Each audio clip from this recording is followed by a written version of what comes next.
रात के 8 बजे थे। सुरेश ऑफिस में काम कर रहा था। बाहर तूफान के साथ भारी बारिश हो रही थी। सुरेश एक जमीन के प्रोजेक्ट पे काम कर रहा था। काम में व्यस्त होने के कारण उसको वक्त का पता ही नहीं था।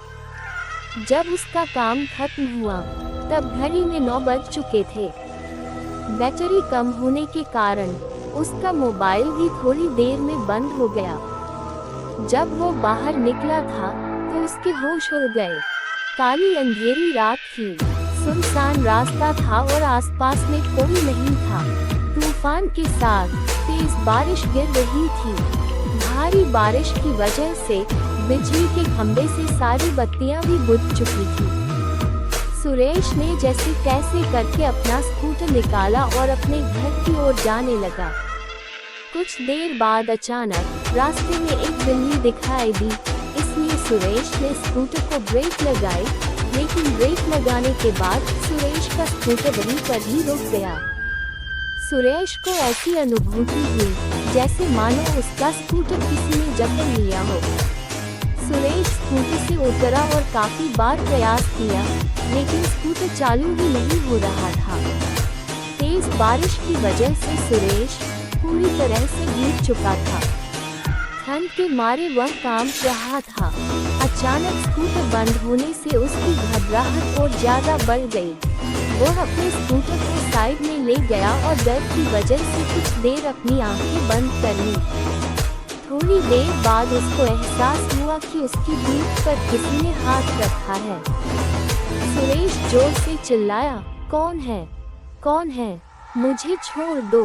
उसने पीछे मुड़कर देखा तो कोई नहीं था। उसने सोचा कि शायद उसका वहम होगा। वह बहुत डर गया था। अचानक उसने बत्ती बुझने और जलने की आवाज सुनी और पास में देखा तो उसके स्कूटर की बत्ती जल रही थी और बुझ रही थी। ऐसा कुछ पलों तक चला, फिर बत्ती बुझ गई। सुरेश को कुछ समझ में नहीं आ रहा था कि अब वह क्या करे। वो कुछ हरकत करता उससे पहले ही उसके सामने एक लटकता हुआ सफेद छाता उसको सामने दिखाई पड़ा। सुरेश ने डर के मारे अपनी आंखें बंद कर ली, लेकिन वह अपनी आंखों को ज्यादा देर तक बंद नहीं कर पाया। जब उसने अपनी आंखें खोली तो उसके पैरों तले जमीन खिसक गई।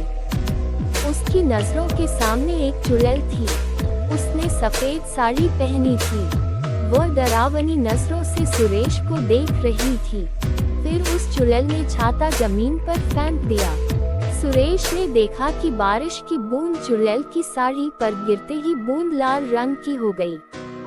धीरे धीरे पूरी साड़ी लाल रंग में परिवर्तित हो गई। ये दृश्य देखकर सुरेश भयभीत हो उठा और अपना स्कूटर चालू करने लगा।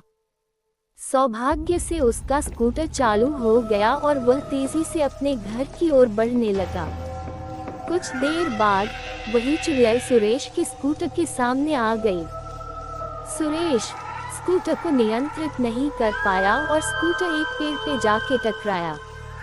पेड़ से टकराते ही तुरंत सुरेश की मौत हो गई। अगले दिन सुबह जब कुछ लोगों ने ये देखा तो पुलिस को बुलाया और लाश को सुरेश के घर वालों को दे दिया और पुलिस ने जांच पड़ताल करके ये बताया कि सुरेश की मौत अकस्मात से हुई। वो तेज रफ्तार से स्कूटर चला रहा होगा और नियंत्रण न रहने पर पेड़ से टकराकर उसकी मौत हुई। सुरेश की मौत के कुछ दिन बाद ऐसी ही तेज बारिश हुई जितनी उस रात को हुई थी। सुरेश के 2 खास दोस्त थे, रमेश और परेश। वो दोनों सुरेश के साथ ही काम करते थे। रात के 3 बजे थे। रमेश अपने कमरे में सो रहा था। उसको आसमान से बिजली कड़कड़ाने की आवाज सुनाई दी। रमेश ने अपना ध्यान सोने पे केंद्रित किया। अचानक उसको ऐसी अनुभूति हुई जैसे किसी ने उसको एक थप्पड़ मारा हो। वह नींद से जाग उठा और आसपास देखने लगा, लेकिन आसपास कोई नहीं था। फिर थोड़ी देर बाद कमरे की बत्ती जलने और बुझने लगी। ये देख रमेश बहुत घबरा गया और कंबल ओढ़कर सोने का प्रयास कर रहा था। उसने महसूस किया कि उसका कंबल कोई पीछे से खींच रहा है। वह जोर जोर से चिल्लाने लगा, मुझे छोड़ दो, मुझे जाने दो। उसकी कुछ देर बाद सब कुछ शांत रहा। फिर अचानक खिड़की अपने आप खुल गई और उसमें से एक हाथ बाहर से अंदर आया, जिसकी हथेली पर खून ही खून था। उस हाथ ने कसकर रमेश का गला पकड़ा और उसको मौत के घाट उतारकर रस्सी की मदद से पंखे के नीचे लटका दिया। अगले दिन सुबह रमेश का दोस्त परेश जब उसको बुलाने आया तब उसने ये दृश्य देखा और तुरंत पुलिस को सूचना दी। पुलिस ने जांच पड़ताल करके इसको खुदकुशी का नाम दिया और कहा कि रमेश ने तनाव और किसी बात के दबाव में आके आत्महत्या की होगी। हम आगे इसकी और भी जांच करने की कोशिश करेंगे। अपने दोनों दोस्तों की मौत के बाद परेश बहुत ज्यादा तनाव में आ गया। उसको मन ही मन ये लगने लगा कि अब तीसरा नंबर उसका है। उसने ऑफिस जाना भी बंद कर दिया। कुछ दिनों उसने आपको अकेले में रखा, यहाँ तक कि वह अपने परिवार के लोगों से भी ज्यादा बात नहीं करता था।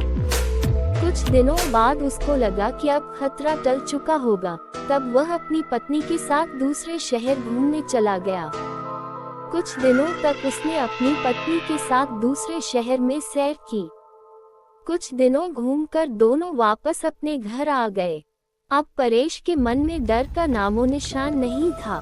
वह आराम से जीवन व्यतीत करने लगा। दूसरे शहर घूमकर आने के बाद वह रोजाना ऑफिस जाने लगा। एक दिन ऑफिस में ज्यादा काम की वजह से उसको देर तक रुकना पड़ा। उस रात को भी तूफान के साथ भारी बारिश हो रही थी। परेश अपनी कार में बैठकर घर के लिए रवाना हुआ। रास्ते में एक बड़े से खड्डे के साथ उसकी गाड़ी टकराई और कार का एक पहिया खड्डे में गिर गया। परेश कार से नीचे उतरा और बहुत प्रयास किया, लेकिन पहिया खड्डे से नहीं निकला। परेश कोशिश कर रहा था कि एक औरत वहां से गुजरी। उस औरत ने बड़े प्यार से रमेश को कहा, सुनिए, क्या मैं आपकी मदद करूं? रमेश ने कहा, नहीं, मुझसे ही नहीं हो रहा है, तो आपसे थोड़ी होगा। फिर भी आपको लगता है तो आप एक बार प्रयास कीजिए। उस औरत ने कार को पीछे से सिर्फ थोड़ा सा धक्का मारा और कार का पहिया खड्डे से निकल गया। परेश ने उस औरत का धन्यवाद किया और उनको पूछा, आपको कहाँ जाना है? इतनी रात को आप अकेले कहाँ जाओगे? आप मुझे बताएं, मैं आपको जहाँ जाना है छोड़ देता हूँ। जी धन्यवाद आपका। यहाँ से थोड़ा आगे एक तालाब वाली गली आती है, वहाँ मुझे छोड़ दीजिएगा। तालाब के पास में ही मेरा घर है, औरत ने जवाब दिया। परेश ने उस औरत को अपनी कार में बिठाया और आगे बढ़ा। परेश को थोड़ा डर जरूर लग रहा था, लेकिन उसने गाड़ी चलाने पे ध्यान केंद्रित किया। थोड़ी देर बाद पीछे से आवाज आई, बस यहाँ पे रोक दीजिए, मेरा घर पास में ही है। परेश ने कार रोक दी और उनको उतरने को कहा। अचानक उसने पीछे से डरावनी आवाज सुनी, परेश अब तू गया, तेरा अंत अब नजदीक है, मैं तुझे नहीं छोड़ूंगी। परेश ने पीछे मुड़कर देखा तो उसके होश उड़ गए।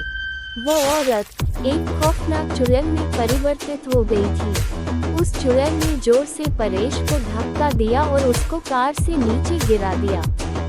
फिर परेश को घसीटकर तालाब की ओर ले जाने लगी। परेश बहुत चीखा और चिल्लाया, लेकिन चुड़ैल ने उसकी एक नहीं सुनी। परेश ने चुड़ैल से कहा, कृपया मुझे छोड़ दो, मुझे जाने दो, मैंने आपका क्या बिगाड़ा है? परेश तू आज मेरे हाथों से ही मरेगा। तुम्हारे दोनों दोस्तों को तो मैं मौत के घाट उतार चुकी हूँ, अब तुम्हारी बारी है। याद करो बरसात की वो अंधेरी रात, जिस रात को तुम लोगों ने मेरी हत्या करके मुझे तालाब में फेंक दिया था।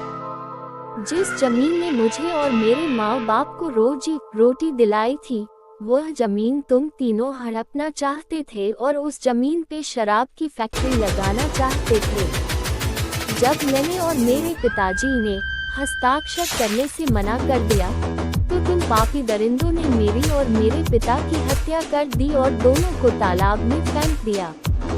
हमारी मौत का कारण लोगों को ये बताया कि हम पानी में डूबकर मर गए हैं। मैं उस जमीन पे कभी भी शराब की फैक्ट्री नहीं चलने दूंगी तथा मैं वापस मेरे और मेरे पिताजी का बदला लेने के लिए आई हूँ। आज तुझे भगवान भी मुझसे बचा नहीं पाएगा, कहकर चुड़ैल ने जोर से धक्का दिया और परेश को तालाब में गिरा दिया और पानी में डूबकर उसकी तुरंत मौत हो गई। फिर चुड़ैल अदृश्य हो गई। दूसरे दिन किसी ने परेश की लाश को पानी में बहते हुए देखा तो तुरंत पुलिस को संपर्क किया। पुलिस ने जांच करके उसकी लाश उसके परिवार को दे दी तथा मौत का कारण ये बताया कि उसकी मौत पानी में डूबकर हुई।